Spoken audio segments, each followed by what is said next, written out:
ինձ համար սկզբունքը մնում է մեկը։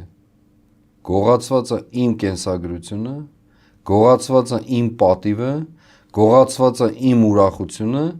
եւ հետեւաբար շատ շատերի ու ես դրա համար պատասխան եմ տալու։ Ուրիշ խնդիր չունեմ ես։ Ես դրա պատասխանն եմ տալու։ Պատմության պատասխանն եմ տալու։ Սարգիս ջան, 25-30 տարի հետո,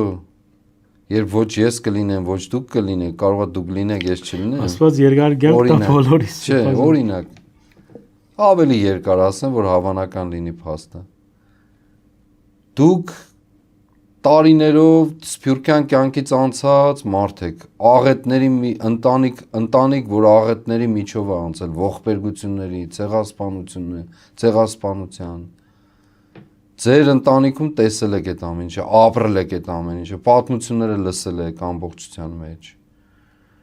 Ձեր կենսագրությունը ձևավորվել է Հայաստանից դուրս, չէ, Սփյուռքում։ Ինչի պատճառով։